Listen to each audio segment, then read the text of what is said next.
une production Noyau Studio.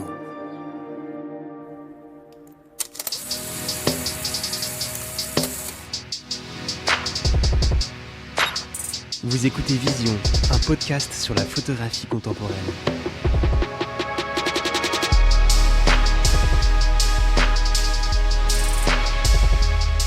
Pour cette 5e saison de Vision, j'ai le plaisir de vous annoncer que nous sommes toujours en partenariat avec MPB, qui est la plus grande plateforme en ligne au monde pour acheter, vendre et échanger du matériel photo et vidéo d'occasion. Il y a un lien vers le site de MPB dans la description de ce podcast et sur notre propre site vision.photo. Je vous souhaite une très bonne écoute.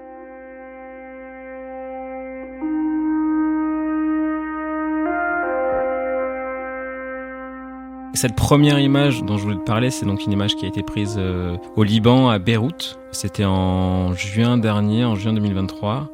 Donc c'est une image en mode paysage. On voit, le premier truc qu'on perçoit, c'est une personne qui est debout, les mains dans les poches. Très vite, on comprend aussi qu'il y a un avion un peu dans le ciel, juste pas très loin de lui. Et au premier plan, on voit une grande surface qui est une espèce de colline avec des fleurs qui sont toutes illuminées. On est en fin de journée. Le soleil il est en train de tomber, on peut le voir sur la gauche de l'image. Donc il y a cette partie colline, il y a cette personne debout, il y a cet avion, et il y a un petit bout de mer qu'on voit là où le soleil va se coucher en fait. Encore une fois, on est en fin de journée. Et cette image, je la trouve importante parce que je trouve que même si j'ai passé qu'une petite semaine au Liban en mode entre guillemets touriste, je trouve qu'elle dit beaucoup, en tout cas selon moi, du Liban et de ce que j'ai pu y voir. C'est-à-dire un pays qui peut être plein d'espoir, qui peut être vachement vivant, qui peut être très coloré et très beau, mais avec beaucoup de mélancolie, en tout cas c'est ce que j'ai ressenti, avec beaucoup de gens qui sont sur place mais qui sont pas du pays, et je pense à des populations qui viennent de Syrie comme de Palestine. Et à travers cette image de cette personne qu'on voit de loin, avec cet avion qui est juste au-dessus de lui, il y a cette idée de départ comme d'arrivée. On ne sait pas trop du coup quel est le sens, et s'il y a départ ou s'il y arrivée, mais on peut ressentir une certaine... ça peut être soit quelqu'un qui a quitté son pays pour arriver ici, soit pour y trouver peut-être plus une meilleure situation, ou soit quelqu'un qui est arrivé mais qui aimerait aussi en repartir parce que c'est pas forcément son pays. On est à Beyrouth, du côté ouest, pas très loin de la corniche. On est en fin de journée, donc forcément les lumières sont très belles. Et il y a cette personne du coup qui émerge sur la colline. Et la photo se fait de manière complètement instinctive, c'est-à-dire je prends la photo sans même me poser la question. L'avion, je le vois que au développement, je crois que je le remarque même pas. Je sais qu'il y a des avions qui décollent et qui font que décoller de Beyrouth constamment toutes les demi-heures. Mais je le vois que bien plus tard. Et donc il y a tous ces critères-là où quand je prends la photo, je sais pas très bien ce qui se passe finalement, quoi. On est bientôt 1 an après que j'ai pu photographier cette scène, et c'est un peu le début, je trouve, de ce que j'aimerais entreprendre au fil du temps, enfin en tout cas dans les prochains mois et au fil des prochaines années en tant que photographe, c'est d'avoir un travail plus documentaire, plus journalistique, mais tout autant qui, pour moi en tout cas, avec un peu qui a une valeur aussi esthétiquement évidemment jolie, mais évidemment il faut que les deux soient en accord, quoi. Il faut qu'il y ait un accord entre l'esthétisme et ce que raconte la photo au fond, quoi.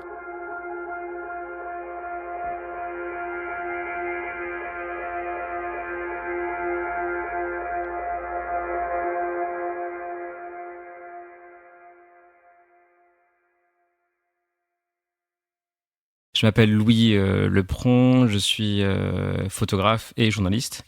Je suis né à Perpignan, dans le sud de la France. Première chose qui me vient à l'esprit, j'ai toujours été passionné par le cinéma et la musique évidemment, mais ça c'est venu plus tard au lycée. Mon parcours scolaire il est assez classique finalement. J'ai fait des études à Sciences Po à Toulouse, sans savoir trop ce que je voulais faire. Donc pour de nombreuses personnes qui ont fait les premières et terminales ES, c'est les gens qui savent pas trop quoi faire non plus. Donc c'est le doux prolongement du lycée, Sciences Po en tout cas à Toulouse. Je fais une 3e année de mobilité, c'est ce qu'on appelle ça. On appelle ça comme ça quand on est à Sciences Po. C'est une 3e année qui est consacrée soit à un stage professionnel, soit à des études dans une université étrangère. Et moi, je choisis le stage professionnel et je pars à Londres pendant un an. Du coup, je fais un an dans ce qu'on appelle toujours le Bureau Expo de la musique française, qui est un endroit où on fait la promotion de la musique française, du coup, en Angleterre. Donc là, c'est le marché britannique. Et au même moment, je découvre aussi les joies d'écrire des articles sur des sujets de ce qui m'intéresse, quoi, donc la culture. Ce que je fais au Bureau Export, c'est d'écrire aussi, de faire des espèces de petits rapports sur comment se déroule et comment fonctionne, on va dire, le marché de l'industrie de la musique en Angleterre pour les besoins, on va dire, du marché français qui a envie de savoir comment lui, en conséquence, veut s'introduire sur le marché britannique. Donc c'est très factuel, c'est un peu boring, mais c'est quand même intéressant parce que je découvre du coup par à coup les arcanes un peu de l'industrie musicale britannique et forcément de la musique tout court britannique qui est hyper intéressante. Et je commence en conséquence, je sais même plus pourquoi, mais je commence à ouvrir un blog. Ça devait être mi-année donc de ma mobilité, un blog où je parle de musique principalement. Je commence aussi à parler de ce que j'aime au cinéma, donc à faire des billets ou des choses un peu qu'on peut faire quand on est étudiant, donc des choses un peu originales. Enfin, en tout cas, j'essaie d'avoir un style d'écriture assez original. Enfin, tout ce que je peux essayer de faire à mon niveau, quoi. Et j'aime ça, et je reviens du coup à Sciences Po. Et à Sciences Po, en 4e année, il faut choisir ce qu'on veut faire. Et donc, il y a les masters en communication, il y a les masters en administration, etc. Enfin, des trucs assez précis et qui sont, qui amènent vers de belles carrières, on va dire. Et je me lance, moi, je décide de me lancer à ce moment-là vers le journalisme en me disant, c'est ça qui me plaît. Encore une fois, c'est la poursuite de Sciences Po, c'est la poursuite de la première de la terminale ES, c'est quelque chose où je peux toucher à tous les sujets. En sachant que quand même j'ai mes sujets de prédilection maintenant, c'est la culture. Ce qui m'amène progressivement à des demandes de stage, à passer par U89, qui est maintenant d'ailleurs un média chez Le Monde, le groupe Le Monde, qui me permet d'avoir mon stage de fin d'études là-bas, qui me permet aussi qui m'a vachement marqué en seulement 4-5 mois parce qu'ils me permettent de ne pas passer par le sérail des grands médias tradis qui donnent à faire un peu la même chose pour tout le monde quand on débute. C'est-à-dire, c'est vachement un travail de dépêche, c'est vachement un travail de sujets que je trouve assez formatés ou de manières d'écriture qui sont souvent assez formatées. En tout cas, quand on est jeune, le mot d'ordre chez U89, c'est surtout ne faites pas de la news, faites des sujets de rebond. On appelle ça des sujets de rebond parce que on prend un sujet qui est intéressant ou qui fait l'actualité. Et nous, l'idée, c'était en tout cas à U89, c'était de rebondir avec un sujet anglais. Donc on sortait un peu de tout ce que le monde des médias disait à propos d'un sujet et hop, on essayait de faire un pas de côté et d'arriver avec un sujet plus intéressant. Enfin, peut-être pas plus intéressant, mais en tout cas qui donnait une autre manière de voir le sujet, quoi. Un pas de côté. Et ça me marque vraiment énormément. À la fin de mon stage, j'ai réussi à trouver un autre stage à Combini, média que je découvre complètement par hasard via une amie. Et là, c'est parti pour 10 ans de travail dans le milieu de la culture, à développer un média qui avait déjà été reconnu pour sa manière de faire des vidéos, sa manière de faire de la web télé, comme on disait à l'époque. Combini, il débute en 2008 et j'arrive en 2012. Donc ils ont déjà 4 ans d'existence, ils ont déjà une identité visuelle, ils ont déjà une réputation de média qui fait de la web télé avec des docus, avec des trucs vraiment originaux, vraiment des trucs vraiment très cool. Il y a même le Palma Show et tout qui à l'époque commençait chez eux. Et je débarque et le site, la web télé est un peu terminé, on va dire, et s'est transformé en un site plus classique, le site qui existe encore actuellement, où j'ai l'impression, quand j'arrive, qu'ils cherchent un peu leur ligne édito, et c'est normal parce qu'il n'y a pas vraiment de rédaction qui a été mise en place, quoi. Donc je débarque et j'ai vraiment trop de chance parce que je débarque au bon moment où il y a un besoin de direction, on va dire, et je débarque, j'ai 24 ans, donc c'est ridicule de dire ça parce que j'ai aucune capacité à diriger quoi que ce soit à ce niveau-là. Mais on me fait confiance, donc je trouve un CDI au sein de Combini. Je me souviens qu'on me dit t'as 3 mois pour augmenter les audiences et je sais plus qui me dit ça d'ailleurs, et si ça le fait, on t'embauche, quoi. Donc c'est ce qui se passe. Je peux monter petit à petit la rédaction, je réussis en tout cas à trouver des personnes en stage qui ensuite deviennent des CDD, des CDI ou des freelances et ainsi de suite. La rédaction s'augmente d'elle-même, elle se déploie. Et là, pour le coup, petit à petit, il y a d'autres chefs de service qui émergent, côté foot, côté sport au global, côté série, et ainsi de suite.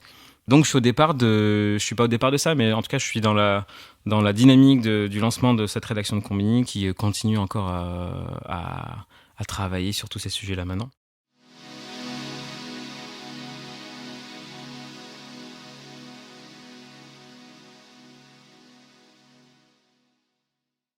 Sur ces 10 ans à Combini, pour moi, ce qui a été le plus intéressant, c'était l'idée de créativité.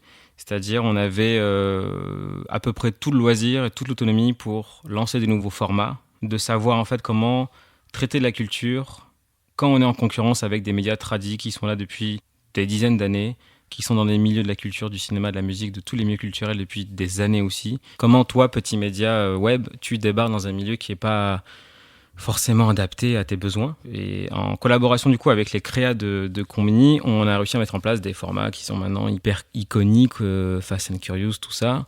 Et ça nous a permis progressivement d'aller vers des sujets et des manières d'interroger le cinéma, la culture en général, plus approfondies. C'est-à-dire qu'avant, je me souviens quand on commençait, on avait des formats de 5 minutes. Et moi, je me souviens qu'au bout de 2 ans, bon, c'est pas qu'on s'emmerde, mais on a envie d'avoir plus de profondeur, donc on demandait, on faisait un peu pas du chantage, mais on disait si vous voulez le Fast and Curious, vous aurez derrière nous, on veut autre chose, on veut quelque chose de plus long. Donc c'est comme ça que petit à petit, on évolue, on a plus de temps et on a surtout plus de gens qui sont de plus en plus connus. Combini a toujours été en fait vraiment en phase avec les réseaux sociaux, donc on était en phase avec les besoins des réseaux sociaux. Si un réseau social avait besoin d'une vidéo d'1 minute, et que c'était comme ça le critère, avoir une vidéo courte pour faire un carton sur les réseaux, et il fallait qu'on fasse ça. Donc c'était d'ailleurs tous les médias web ou autres ont été un peu dépendants à un moment ou à un autre de ces critères-là qui sont souvent officieux. On n'est même pas sûr que les réseaux sociaux ont ces critères mis en place, mais on y croit dur comme fer. Mais nous, ce qui nous plaisait, c'est qu'on pouvait s'adapter à plein de réseaux sociaux différents et on va se dire, on va faire une vidéo courte pour Facebook, on va faire une vidéo longue sur YouTube et on va faire une vidéo plus ou moins longue sur TikTok à un moment donné, ou sur Snapchat aussi. Et donc il fallait un peu se débrouiller avec toutes ces possibilités-là et trouver la créativité, trouver des manières on va faire une vidéo très longue avec un talent, un artiste, et on va ensuite en prendre 3 extraits pour les mettre sur différents autres réseaux.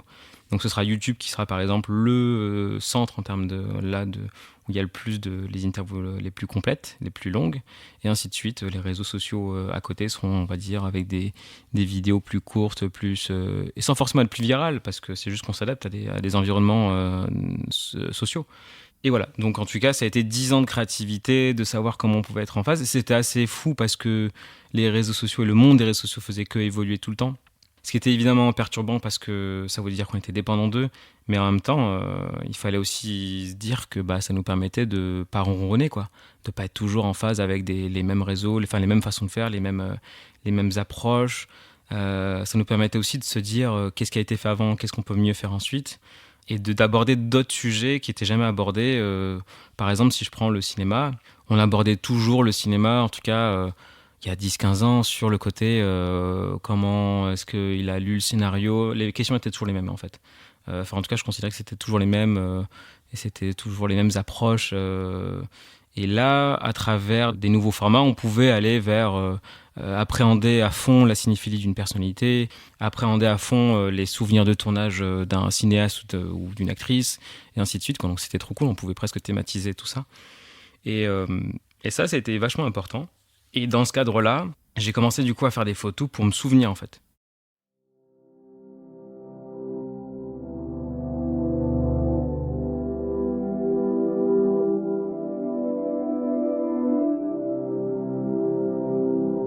J'ai toujours fait un peu des photos quand j'étais petit.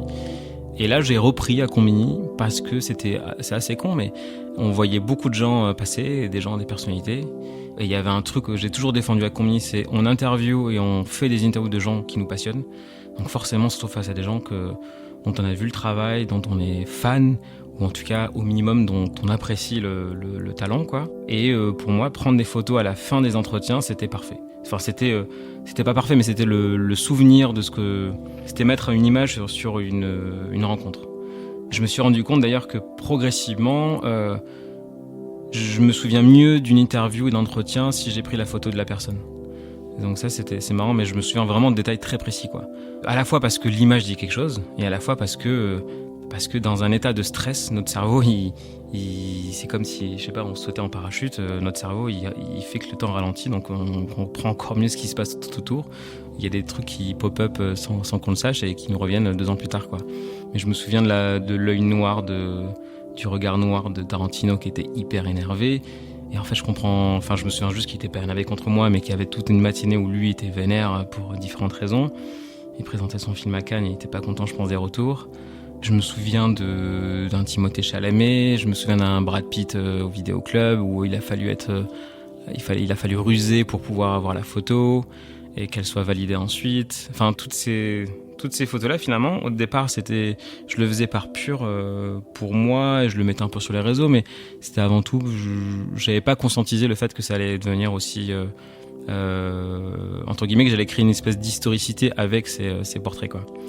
Et alors que de base, et c'est peut-être ça le plus paradoxal, c'est que je faisais un peu ma photo à côté de manière complètement amateur et j'aimais pas les portraits. Je me disais putain, c'est chiant, les portraits c'est de la mise en scène, on va pas droit au... ça va pas dire quelque chose de la personne parce qu'elle se met en scène. Et en fait pas tant, parce que après réflexion, je me suis rendu compte aussi que les photos je les faisais de manière... avec un avantage par rapport à des photographes qui font les portraits, c'est que d'une, j'ai déjà un contact avec la personne parce que j'ai fait une interview de 5, 10, 15 minutes ou jusqu'à 1 heure. Donc déjà que tu as un lien qui s'est fait, ils baissent la garde, ils sont en phase avec toi. Si en plus t'as bien fait ton travail, ils sont contents que tu aies un peu approché leur travail, leur filmographie de manière rigoureuse et ils disent une photo à la fin, c'est pas la fin du monde, alors qu'ils auraient pu pour certains avoir une approche de l'image de soi, surtout quand c'est des acteurs, des actrices, l'image elle est importante. Et donc je me rends compte d'une que c'est quand je prends ces photos-là de ces personnalités-là après les interviews, je les prends dans un cadre très précis qui est l'interview s'est bien passée, enfin en tout cas je l'espère dans ma tête, et il y a déjà un contact qui s'est fait, donc une facilité à les prendre en photo, et il y a un côté un peu où je les prends de manière un peu random, quoi, au début en tout cas. C'est-à-dire je travaille pas il y a toujours un fond parfois de couleur qui est derrière la personnalité, parce que c'est un peu l'identité visuelle de Combini qui a toujours été mise en valeur via des fonds de couleurs. Au début, je les prends à l'iPhone. Je me souviens que j'ai pris des photos d'iPhone de Steven Spielberg. Et maintenant, en y repensant, c'est complètement un peu con, quoi. Mais au début, c'est comme ça. Je le fais sans y penser. Après, je mets des argentiques, je prends des petits Olympus argentiques 35 mm, tout ça. Et sans travailler progressivement, en fait, c'est de là où je commence à me dire... c'est bien que ce soit des souvenirs, mais autant qu'ils soient un peu travaillés. Mais il faut pas non plus arriver à un truc où, après l'interview, je prends 5 minutes pour aller, entre guillemets, les emmerder. Parce que j'avais qu'une peur, c'est que je les emmerde après avec mes photos. Je voulais que ce soit très court et qu'on garde l'intensité de l'interview et l'approche que j'avais eue avec eux. Et qu'on garde cette naïveté, on va dire, quoi.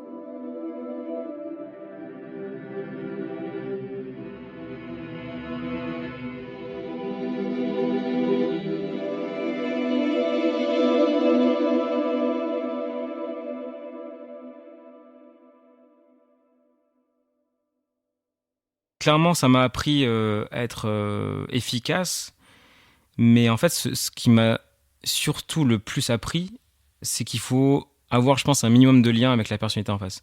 Et je parle pas de lien juste d'être à côté de lui à 5 mètres ou à 2 mètres ou à 1 mètre, on s'en fout. C'est plutôt d'être en phase, de savoir un peu qui c'est, quoi.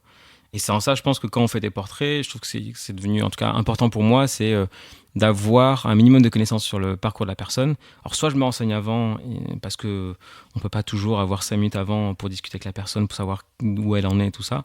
Donc, c'est facilité si les gens sont des personnalités connues et il y a déjà un minimum de connaissances à avoir sur eux auxquelles on peut accéder. Soit par exemple, j'ai fait quelques books de comédiens, d'acteurs, d'actrices, et on prend un café avant et je me renseigne et je crée un lien, je reviens à cette création de lien qui est hyper importante. Donc finalement, même si le temps que j'avais pour faire ces photos, je me contraignais vachement, j'aurais pu parfois avoir 5-10 minutes facilement, quoi. Parfois on avait des personnalités qui n'étaient pas dans l'urgence, qui pouvaient rester plus, mais je me disais aussi, parce que je les prévenais pas en fait. Il y avait un truc où je les prévenais pas, où où même si pour moi c'était normal et tout, eux ils étaient pas au courant qu'à la fin il allait y avoir une petite session photo. Après ils s'en foutaient parce qu'ils s'étaient habitués d'arriver dans un média, t'es une personnalité, tu sais très bien que tu vas croiser des gens dans le média qui vont vouloir prendre des photos et c'est cool. Sauf qu'il faut pas non plus le faire, j'allais pas non plus avec 6 appareils photo, un truc un peu lourd de manière un peu à les faire peur quoi. Il y avait cet enjeu je pense de retrouver un peu la même discussion, parce que ça c'était le truc que j'aimais bien mettre en avant dans mes interviews, c'était un truc de discussion où on oublie le plus possible l'environnement, les caméras, etc. Et on mettait en place un truc de ok, on est dans une zone de confort, on est chez la personne alors qu'on n'était pas, et on commence à discuter normalement quoi.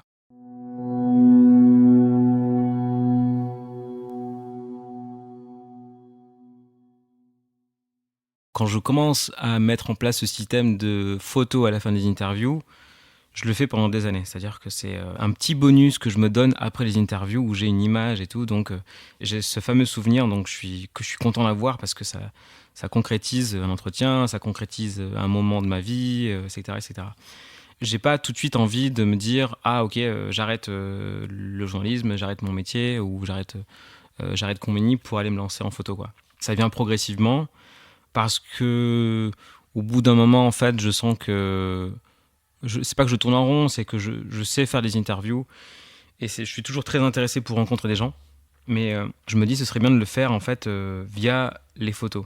Et ce dont je parlais avant, c'était le côté, ce que j'aimais pas dans la photo de portrait, c'était le côté mise en scène.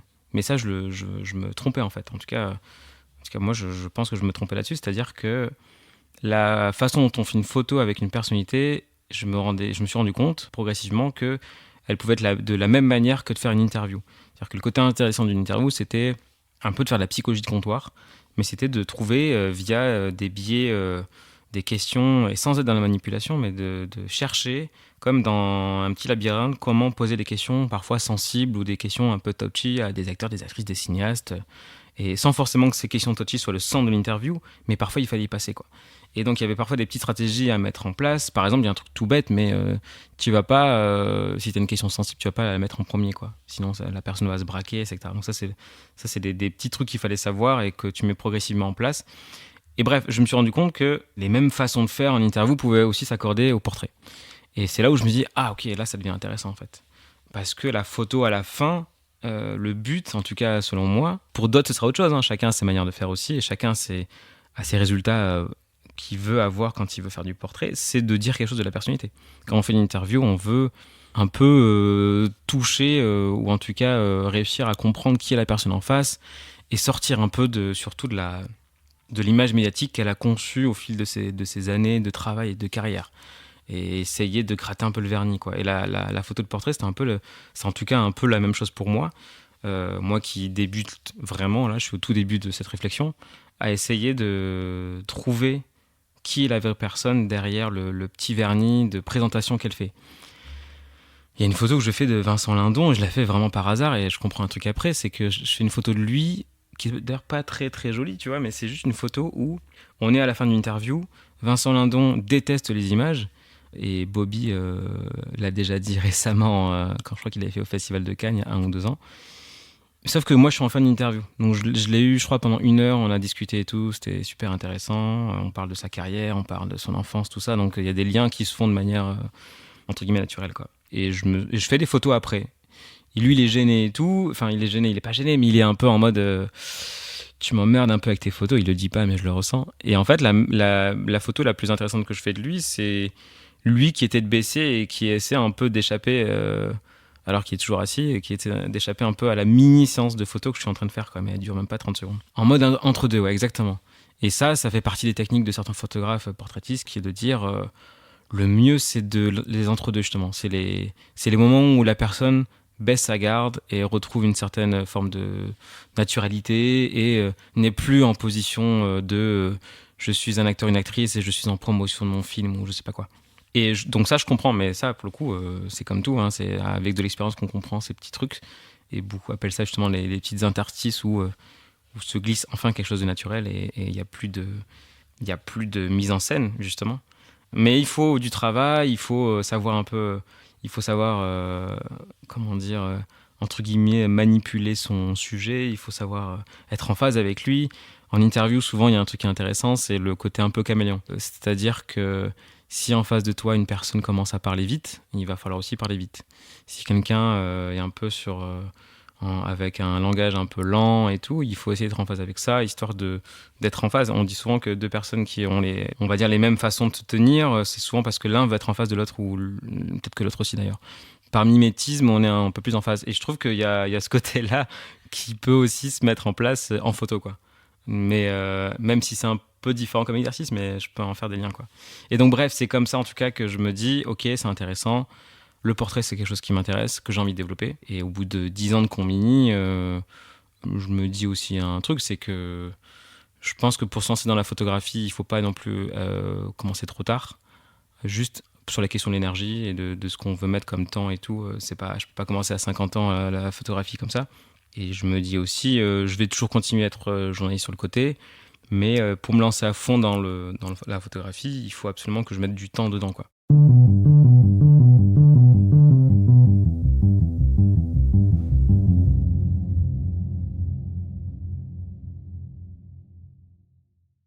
La principale difficulté, et comme beaucoup, je pense, qui ont fait des transitions de CDI à freelance, c'est la sécurité. C'est toujours le principal frein à des ambitions indépendantes, c'est de se dire, ok, il faut quand même être un peu fou pour se dire, ok, je vais quitter le confort de mon CDI. Et en plus, j'avais un boulot à Combini qui était quand même très cool, qui était de rencontrer des personnalités. C'est quand même le job dont je rêvais quand j'avais mon blog à Londres, qui était exactement l'incarnation de mon job à Londres, mes versions payées. Et de se dire, je me barre de cet endroit que je connais très bien maintenant. J'ai fait 10 ans, j'ai mon réseau à ce niveau-là, et je vais le quitter pour faire de la photo sans trop savoir vers quoi je vais, quoi. Parce que oui, je voulais faire un peu de portrait, mais je voulais pas faire que ça non plus. J'avais envie de faire du documentaire, du reportage déjà, sans trop savoir où aller aussi, parce que je pense la grande enfin, je trouve on peut assez vite trouver son langage et sa manière de faire et son style en journalisme, que ce soit à l'écriture, en interview et tout. En photo, c'est pas pareil. En photo, ça prend beaucoup, beaucoup de temps. Je trouve beaucoup, beaucoup de travail, de lecture, d'image, de culture à développer et ainsi de suite, quoi. Les gens de la photo, et j'y réfléchissais, les gens qui sont dans la photo, qui sont indépendants depuis le début, qui ont fait une école de photo et qui sortent et tout, qui travaillent pour des médias, ils n'ont jamais finalement connu ça parce qu'ils savent très bien que ce milieu-là, il est soumis aux règles de l'indépendance. C'est comme ça. Les gens qui sont en CDI et qui partent vers l'indépendance, il y a évidemment des inconvénients et des avantages de chaque côté, hein. C'est pas comme si c'était le paradis d'être indépendant ou le paradis d'être en CDI, quoi. Mais il y a un truc il faut que son cerveau, il faut le remettre, faut un peu le rebooter pour l'habituer en fait à se dire en fait c'est normal, quoi. Il y a pas la sécurité, elle peut être un peu factice. Elle l'est pas parce que évidemment il y a un loyer, comment dire, pas un loyer mais un salaire qui tombe tous les mois, etc. Donc c'est une forme de zone de confort qui est confortable évidemment, mais je mets du temps en fait à dépasser ça. Alors que oui, comme tu le disais, j'aime beaucoup les challenges, mais je sentais que le challenge de Combini, en tout cas pour ma part, et je sais qu'après d'autres personnes qui sont arrivées à Combini ont des nouveaux challenges à mettre en place pour différentes raisons et différentes ambitions. Mais moi, il était un peu arrivé à son terme et je voyais la photo comme un échappatoire en me disant, ok, c'est maintenant ou jamais. Mais je pense que j'ai au moins mis 3 ans avant de prendre la décision et de me dire, ok, on se lance, c'est bon, on peut y aller, quoi.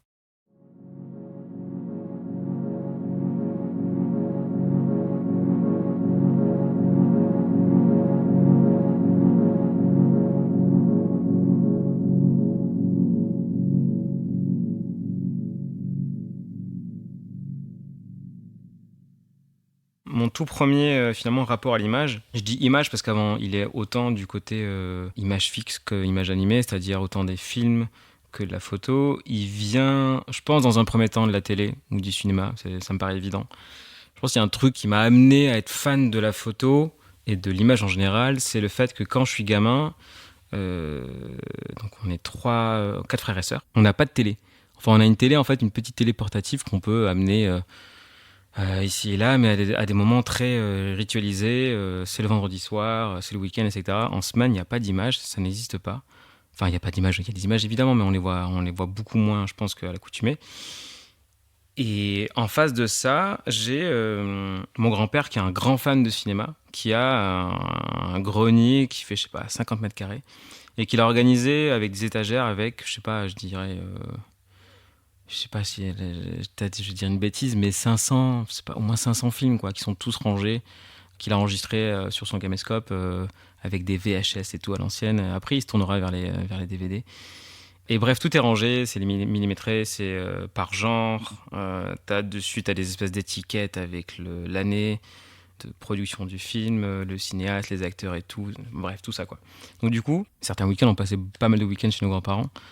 Il y avait ce truc où tu arrives dans une caverne d'Alibaba, de l'image, vraiment, du cinéma, de films, d'histoire, d'histoire visuelle, parce qu'évidemment, on lisait pas mal, parce qu'il n'y avait pas de télé à la maison, quoi, où c'est libre service, quoi.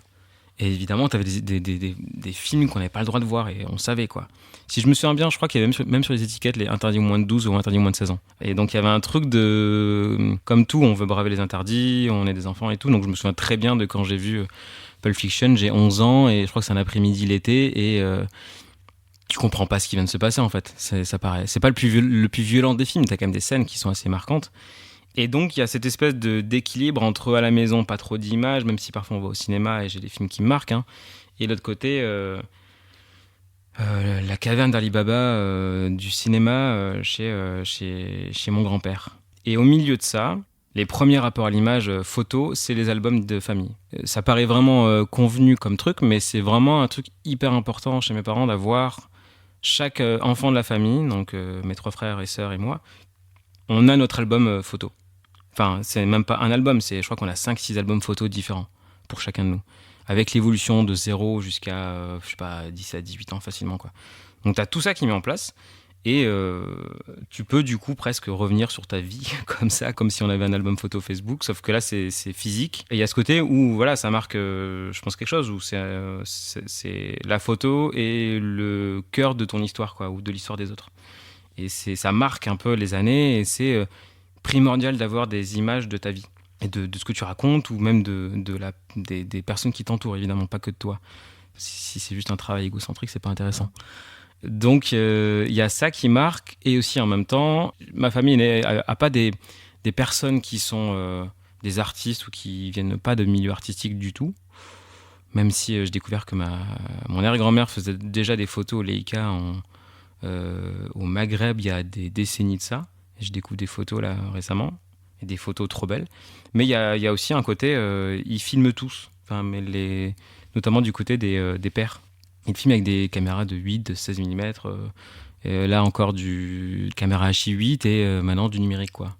Et là aussi, c'est encore une preuve que l'image est hyper importante et il y a un peu un côté, pas sacré, parce qu'il ne faut pas non plus déconner, faut pas exagérer, mais il y a un côté important, c'est-à-dire on se mate des films, on voit parfois même des diapos pour retranscrire des vacances.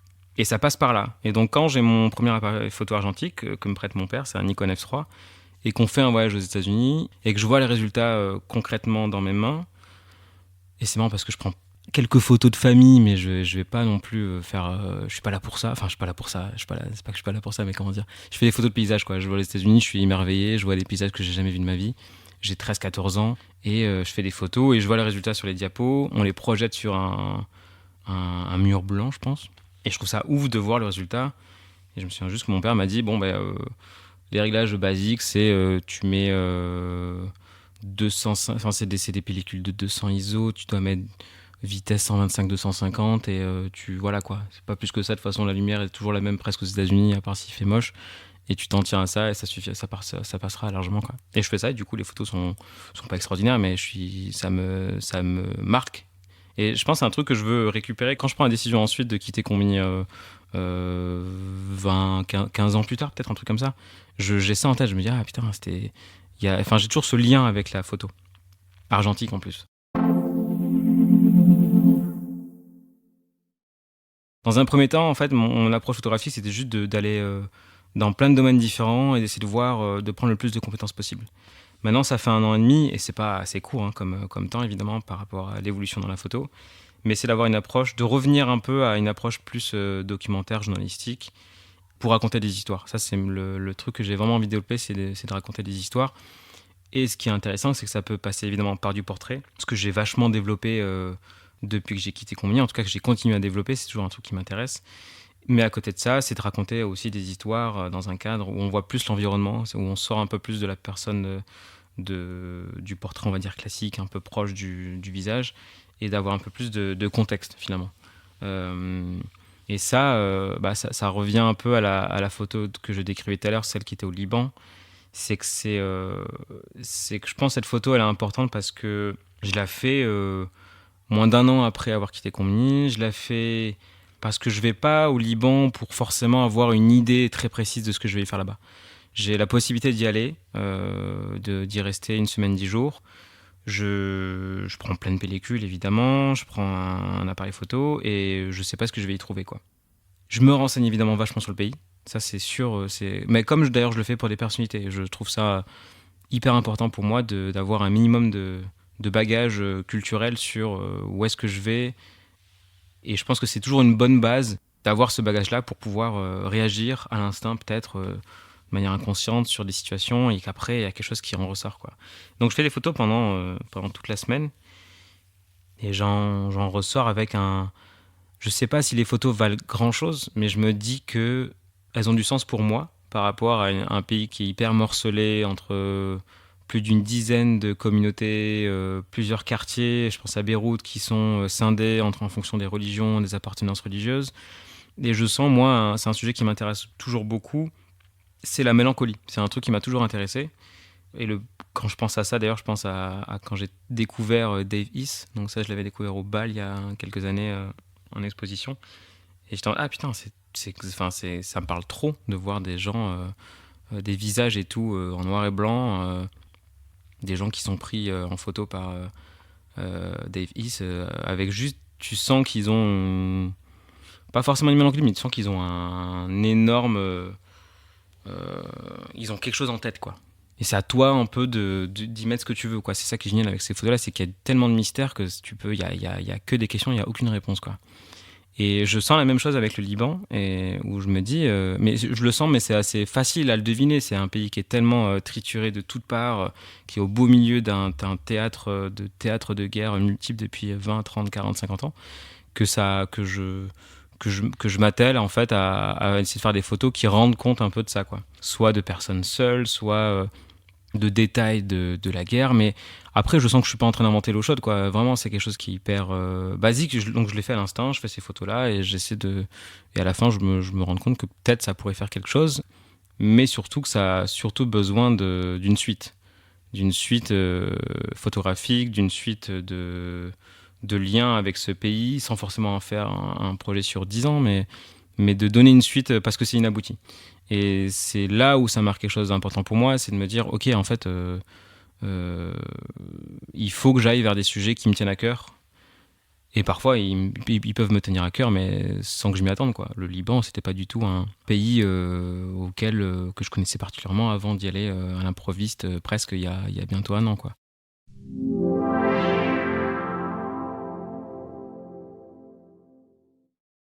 Mon rapport à la photographie, là, actuellement, c'est d'essayer le plus possible de raconter des histoires qui soient réelles. Et ce qui est paradoxal et intéressant, c'est que j'ai l'impression de le faire presque en contradiction avec ce que j'ai raconté pendant 10 ans, où j'étais journaliste cinéma à Combini.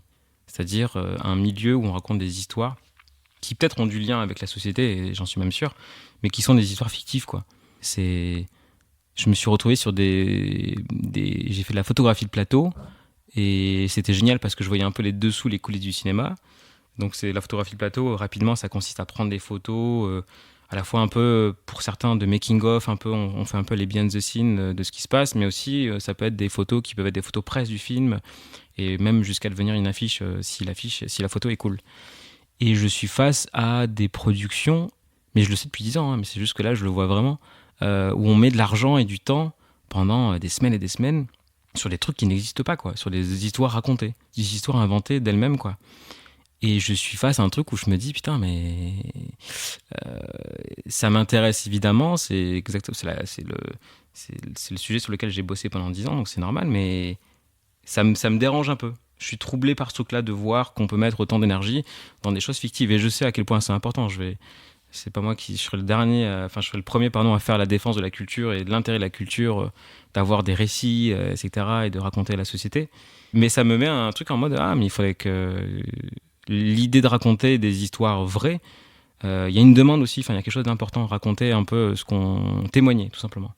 Le cinéma et la photo ont en lien la subjectivité de la personne qui cadre la photo, ou qui cadre même le film, le réalisateur du coup. Mais la grande différence, c'est que, on en revient toujours un peu à tout à l'heure, c'est tu peux ne pas mettre en scène. C'est-à-dire que la mise en scène, elle peut casser, elle peut mettre aussi des spontanéités, mais et c'est le jeu d'ailleurs des metteurs en scène, c'est de créer des spontanéités avec des acteurs et de préparer les acteurs à ça. Mais c'est qu'on peut pas trop, même s'il y a subjectivité à la photo, on est quand même dans quelque chose de la spontanéité de la vie. La photo du Liban, elle aurait 100 fois moins d'importance, donc celle dont je parlais au tout début du podcast, elle a 100 fois moins d'importance si elle était mise en scène. Elle n'aurait pas de sens même. Peut-être qu'elle aurait du sens pour moi parce que c'est l'image que j'ai du Liban, mais je la trouverais grossière, au sens où c'est l'image que je me ferais du Liban, je la mettrais en scène, et ce serait même arrogant de faire une mise en scène pour dire quelque chose d'un pays. Là, je fais la photo et j'y trouve mon sens et du sens.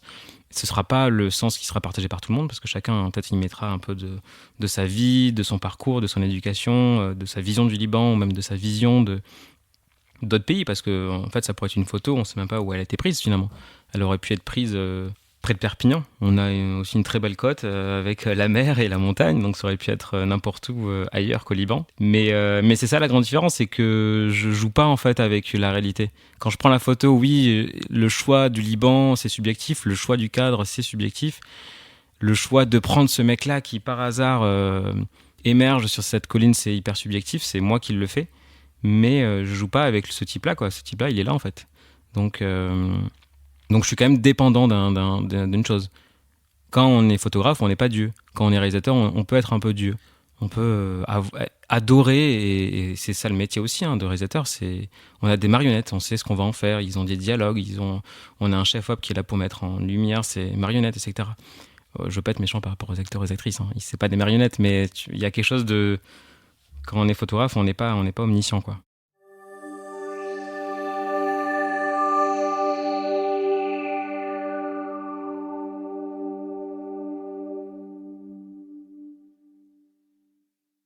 La grande question que je me posais, peut-être que certains se la posent quand ils se lancent dans un nouveau métier, une nouvelle formation, un nouveau truc, je me disais, putain, je mettais 2% de mon temps quand j'étais à Combini à faire de la photo, c'est-à-dire les week-ends, les temps libres et tout, donc c'est-à-dire rien du tout. Et je parle de faire la photo, mais autant que s'intéresser à la photo, à la culture et tout. Et la question que je me posais avant de de me lancer dans la photo à 100%, c'était est-ce que je vais être aussi passionné par la photo quand je vais être vraiment à 100% dedans ? Est-ce que je vais pas m'en dégoûter, tu vois ? Est-ce qu'il va y avoir un truc comme ça devient quelque chose de professionnel, est-ce que ça va le désacraliser ? Et en fait, très vite, je me rends compte que non.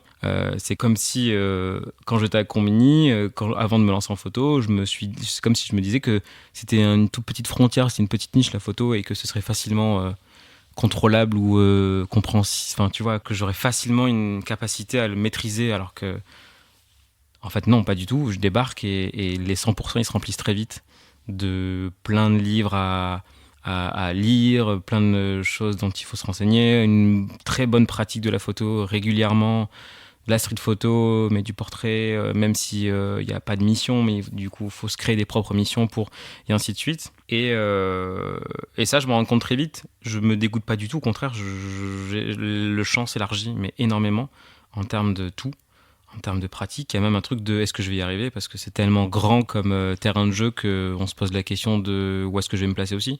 Bon, si on fait la métaphore du terrain de jeu et du foot, on se dit mais à quelle position je vais être, c'est-à-dire est-ce que je vais vers la street photo en noir et blanc, est-ce que je vais faire du portrait à la Christopher Anderson, enfin tout vite, très très vite il y a un truc de référence qui est hyper important et qui peut vachement faire peur. En tout cas moi c'est cette impression là, il faut vite je pense l'amener à soi et pratiquer la photo pour voir ce qui peut nous plaire. Et parmi les projets qui m'ont mis sur la piste de ce que je voulais faire, et donc le rapport à la photo documentaire, journalistique, de la photo entre guillemets qui a du sens, même si pour moi toutes les photos ont du sens, c'était le travail avec Hakim Gemili. Donc grâce à Laura Felpin, que je prends en photo quelques mois avant, je réussis, je suis amené à photographier Hakim en Tunisie pendant le mois d'août 2023. L'idée globale du projet, c'est de faire l'affiche de son nouveau spectacle qui s'appelle Fatigué. On ne sait pas trop s'il s'appelle encore Fatigué. On me dit en tout cas que ce sera une possibilité qu'il s'appelle comme ça. Donc déjà, Fatigué, c'est déjà un mot d'ordre. Et je trouve un intérêt tout de suite, évidemment, au projet. Je suis trop content. D'une, je suis déjà allé en Tunisie, mais jamais du côté de Bizerte. Et je me rends compte en plus que ma famille y habitait à une époque. Donc je trouve ça trop marrant. Et de deux, il y a ce côté, il faut trouver une image en lien avec un spectacle qui raconte l'histoire d'un mec qui est pris entre deux identités culturelles qui sont la Tunisie et la France, pour faire grossièrement, quoi. Donc il y a un intérêt presque de raconter une histoire qui raconte aussi de manière universelle le destin de millions de personnes en France. L'objectif, évidemment, donc, c'est l'affiche de spectacle, pardon, et la possibilité de réussir à faire ça, c'est de prendre une journée entière avec Hakim. Ouais, c'est ce qu'on va faire, c'est ce qu'on a réussi à faire, et de le shooter dans Bizerte, là où il nous amène. En gros, Hakim devient notre guide pendant toute une journée de sa ville qu'il connaît par cœur. En tout cas, c'est la ville d'origine de sa famille. Et il nous amène dans plein de dédales, dans les médinas, dans les vieux quartiers de Bizerte. Il nous amène même à la mer, il nous amène au quartier de sa famille. On mange un sandwich, j'ai oublié le nom, mais un sandwich typique de Bizerte. Et on fait tous ces trucs avec... moi, je suis avec un numérique, un Q2, si je dis pas de bêtises, un Leica et un moyen format, un Mamiya. Un des objectifs aussi, c'est quand même de faire une photo à l'argentique. Ça, c'était un truc qui faisait partie un peu du cahier des charges. En tout cas, c'est une volonté de faire de l'argentique. Et donc moi, je me dis, ok, mais il faut quand même que je backup. Enfin, c'est toujours le grand frisson d'être photographe et de faire ça à l'argentique. C'est t'as toujours une peur, surtout quand t'es à l'étranger, c'est que tes films ils soient détruits à cause des aéroports, tout simplement, quoi. Donc il faut backuper. Et même si la journée d'avant, on fait du repérage, moi, je connais pas Hakim, c'est la première fois que je le rencontre en vrai.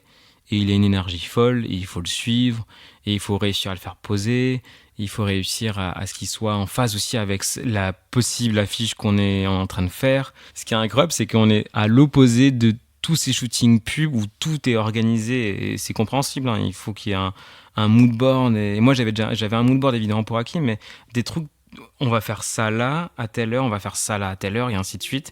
Et là, moi, je suis avec une pile électrique qui s'appelle Hakim, et je dois le suivre, et je dois parfois lui dire, ok, là, trop bien, c'est une super idée, on reste ici à cet endroit. Donc il y a cette photo, par exemple, c'est une des premières que je fais. On est, je sais plus si elle s'appelle comme ça, mais pour moi, c'est la place de l'horloge. C'est une place, un rond-point. Il y a des voitures qui passent devant de manière incessante. On est le matin, il fait... Je sais pas, il doit faire 35 degrés déjà, il est 10h du matin et on se dit il faut vite qu'on trouve des endroits après autour de midi pour être à l'ombre. Et bref, sur cette place de l'horloge, il y a cette photo où on voit Hakim, où il est posé, c'est-à-dire qu'il m'avait dit dès le début on va aller à la place de l'horloge et c'est là qu'on va faire cette photo. Et je lui dis pas de soucis, mais je sais même pas ce que c'est que la place de l'horloge, mais allons-y. Il se met devant l'horloge et je me souviens que je suis au Mamiya, je fais que des photos Mamiya. Il y a des moments parfois en photo où on sait même plus ce qu'on fait. C'est-à-dire que je me rends compte qu'après je suis en mode merde, j'ai pas backupé, j'ai pas fait de photos numériques.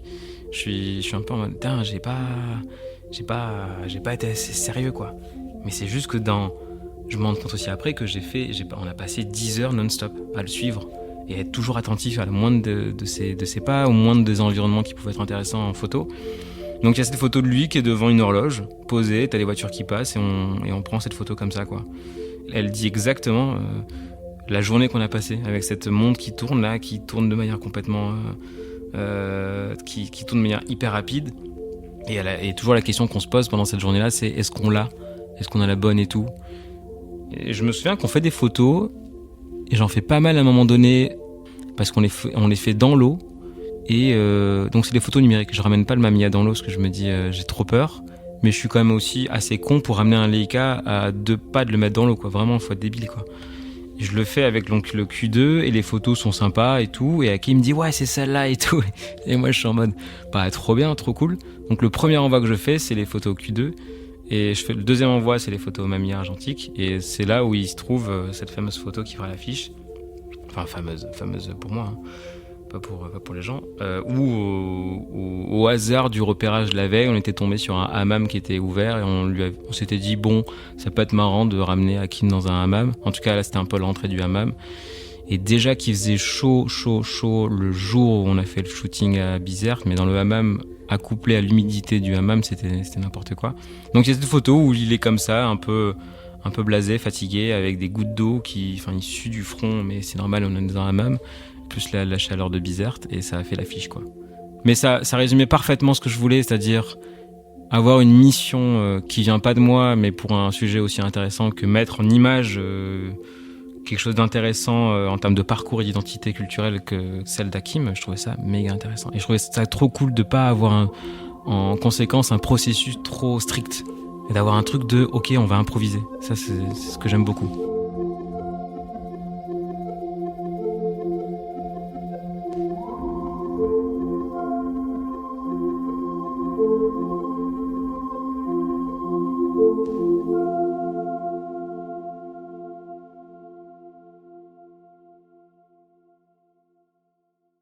Le sens collectif en photo, c'est hyper important. C'est-à-dire que je le trouve encore plus important au regard de mon parcours à Combini, où j'ai passé 10 ans à être au sein d'une rédaction, à toujours discuter, à toujours échanger, communiquer avec des journalistes sur des films, sur des angles, sur des manières et tout, d'arriver à faire la meilleure interview possible, à faire le meilleur montage possible, toutes les strates qu'on peut imaginer dans une rédaction, du secrétaire de rédaction, le monteur, le journaliste, tout le monde, le cadreur aussi, savoir raconter en image. En photo, quand on débarque en photo, en freelance, on est vite seul, surtout au début, évidemment, parce qu'on n'a pas 1000 contacts qui tombent sous la main. Donc on perd vite comment dire, ça devient un peu un manque de ne plus avoir finalement des gens autour de soi pour avoir du recul par rapport à ce qu'on fait. C'est-à-dire que quand dans une rédaction on fait un sujet, on peut vite avoir le regard de son rédacteur en chef, le regard de sa secrétaire de rédaction, le regard de son directeur de publication. On peut avoir plein de regards différents, du monteur qui monte ta vidéo que tu as faite en interview, etc., etc. Ça rassure de fou, ça rassure énormément, et surtout ça donne un autre regard en fait. Au-delà d'être rassuré, on est en mode encore une fois, on n'a jamais la vérité, et c'est ça qui est hyper important, en tout cas dans ces métiers de la artistique ou culturelle, qui sont en lien avec la culture, c'est qu'on n'a pas de regard. On peut avoir de l'expérience et se dire ça, c'est ça qui va marcher. Même si j'ai bien appris un truc en photo ou même surtout en journalisme, c'est qu'on ne sait jamais pourquoi un sujet va vraiment intéresser les personnes. On ne sait pas du tout pourquoi un sujet va plus intéresser 1 million de personnes plutôt qu'un sujet qui va intéresser 100 personnes. Parfois ça marche et on ne sait pas pourquoi. Et je trouve qu'avoir des regards en tout cas autour de soi, dans la création, dans le processus de production, c'est hyper important. Le problème, c'est que quand on est photographe, en fait, on est maître de tous ces processus de production. On est maître de sa retouche, on est maître évidemment de son cadre, on est maître de sa relation avec le talent en face qu'on va photographier ou du reportage qu'on va faire. Donc je trouve, il faut vite très bien s'entourer. Et au-delà de s'entourer pour faire du commercial et avoir quelqu'un qui fasse l'assistant digital ou qui fasse l'assistant en lumière, etc. C'est pas tellement ça en fait, c'est surtout avoir des proches, des gens avec qui on discute souvent pour avoir d'autres approches. Et pas seulement d'ailleurs des gens de la photo. Ce que je trouve intéressant avec la photographie, c'est que comme c'est un art à part entière, il a aussi été, lui, en tant qu'art, il a été inspiré par d'autres arts, la peinture, le cinéma, etc., même la musique. Donc c'est toujours bon aussi c'est toujours même très intéressant, au-delà d'avoir des potes photographes, d'avoir des personnalités qui vont t'inspirer parce que c'est des peintres et ils vont avoir un regard hyper graphique ou un regard sur l'équilibre des formes et des personnages d'un sujet de ta photo. Toujours discuter et ça, il faut le mettre en place. Ce côté collectif un peu autour de soi. Faut pas le créer de manière... On peut pas le créer, il faut surtout pas le créer de manière à la dure, c'est-à-dire se forcer à le faire. Il faut que ça devienne naturellement et ça prend du temps. Donc c'est pour ça que la difficulté en photo au tout début, c'est qu'on est un peu seul, ouais. On est un peu seul, ça met du temps ensuite à s'organiser et à ce qu'on crée ce petit cercle autour de soi qui va nous permettre aussi de s'améliorer, quoi.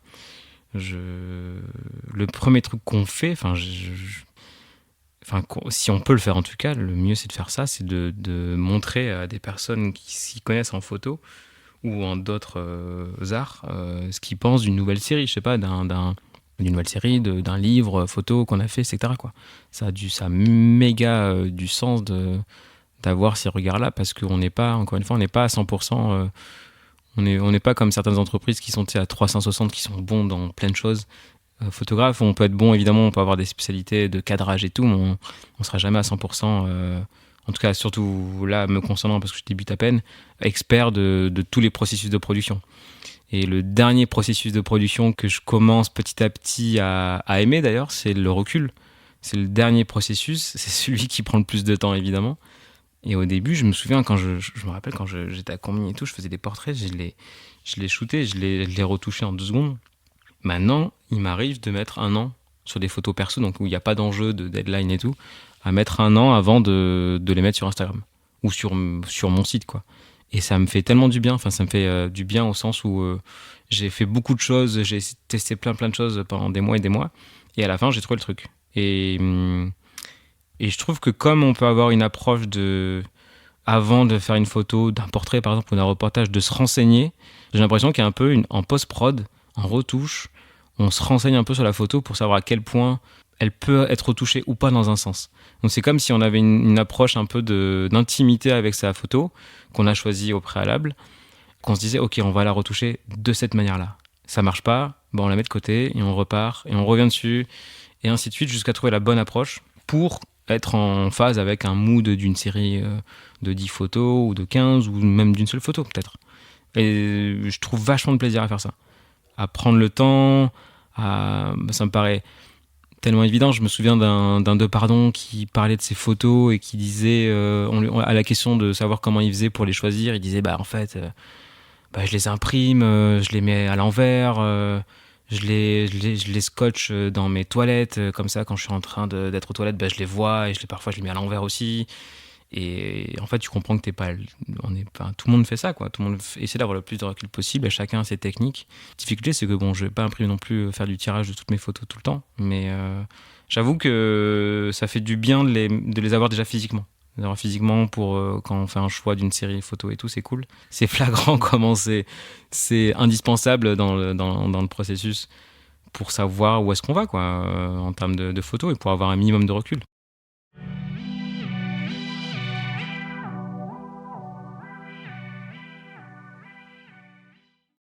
Par rapport à ce que j'ai envie d'entreprendre en photographie, le principal pour moi, et ce que je me dis, en tout cas c'est ce que j'essaie de me dire de manière quotidienne, c'est de prendre son temps. Je sais très bien que je vais pas trouver le sujet qui va m'emporter ou qui va être le sujet de ma vie, parce qu'on ne sait pas de quoi il fait demain, ça c'est sûr. Mais au-delà de ça, je sais que la photo, ça prend du temps à se mettre en place. Quoi qu'il arrive, ça prend du temps. Ça prend du temps à savoir les couleurs qu'on veut, ça prend du temps les sujets qu'on veut. Donc, je suis assez optimiste par rapport à ça. Je sais que ça peut prendre du temps et ça me fait pas peur en fait surtout. Il n'y a pas de notion de j'ai 5 ans de retard par rapport à quiconque. Actuellement d'ailleurs j'ai 36 ans et je pourrais me dire est-ce que je suis trop vieux pour ce milieu qui est déjà où je vois des jeunes qui ont 20 ans et qui sont trop forts en photo. Mais je pense que le premier truc, c'est de ne pas se comparer. Donc ça, c'est vraiment un truc que je mets en place depuis toujours. Même en journalisme, j'ai jamais essayé de me comparer. Et c'est bien aussi pour se différencier. Et deuxièmement, encore une fois, c'est de se dire, OK, j'ai du temps devant moi. Et ce temps-là va être opportun pour développer mes photos et ce que j'ai envie de raconter. Et ce que j'ai envie de raconter, pour moi, dans le futur, c'est vraiment des histoires avec quelque chose d'humain. Je fais le lien maintenant entre tout ce que j'ai fait à Combini quand je faisais des portraits. Au départ, c'était juste des portraits qui racontaient des portraits, en fait. C'était juste des portraits qui racontaient un moment, une interview, des gens que j'ai fait en photo. Tarantino qui avait l'impression qu'il allait me mettre une droite. Gaspard Ulliel qui était tout triste. Enfin, j'ai plein de visages, du coup, qui me viennent à moi. Donc, c'est super intéressant. Mais ça pouvait dire quelque chose, du coup, d'un instant. Maintenant, je voudrais aller au-delà de ça et essayer que des personnes que je prendrais de manière assumée en portrait ou parfois à la volée disent soit quelque chose de plus large, quoi, et pas forcément des personnalités. Et ça revient aussi à la distinction que je faisais un peu plus tôt sur le côté photographie de plateau et photographie documentaire presque. C'est un peu la même chose, c'est-à-dire que je pense en quittant Combini, je voulais aussi assumer que moi aussi je pouvais avoir un discours qui m'était personnel sur un environnement, un lieu ou des personnalités, quelles qu'elles soient, des sujets plus ou moins connus, ça peut être des gens entre guillemets random, même si j'aime pas ce mot, et avoir quelque chose à dire là-dessus, c'était avoir un sens à donner, quoi. Parce que jusque-là, mon travail de journaliste, c'était de rendre compte, en fait, finalement. C'était de percer un peu peut-être l'histoire d'un artiste et tout, sa carrière, mais c'était avant tout pour le mettre en valeur, finalement. Il y avait quelque chose comme ça. Et surtout, de manière paradoxale, c'était des gens qui participaient à de la fiction. Et là, peut-être pour mieux contrer tout ça, j'ai voulu être encore plus dans quelque chose de vrai, entre guillemets, de vrai, enfin de réel, tout en conservant mon éducation de journaliste. Donc pour moi, les prochaines années vont être dédiées à fond à ça, c'est-à-dire à m'affirmer le plus possible en tant que photographe et en essayant de raconter des histoires, pas forcément qui me soient proches, mais où je trouve le plus d'humanité possible. Et forcément, quand je parle de ça, je pense à une photographe que j'ai récemment découverte, qui s'appelle Judith Joy Ross, que j'avais découverte aussi au bal, comme Dave East. Donc c'est peut-être que c'est un lieu, et d'ailleurs qui est un lieu ouvert par deux pardons, donc ça fait toujours le lien. Grande photographe, grande portraitiste américaine, mais c'est du portrait très différent, je trouve, du portraitiste qu'on se fait habituellement, c'est-à-dire que tous ces sujets de portrait étaient en lien avec une thématique. Elle a fait une série de photos sur des Américains au mémorial, si je ne dis pas de bêtises, de la guerre du Vietnam. Et elle les a fait in situ, donc vraiment à côté du mémorial, où on peut se faire une idée, sans avoir forcément de légende, du parcours de ces personnes qui sont peut-être liées à des frères ou des sœurs ou des parents qui sont morts au combat quelques années plus tôt. Et bref, tout se fait. Enfin, on comprend que tout s'entreprend dans ces images-là.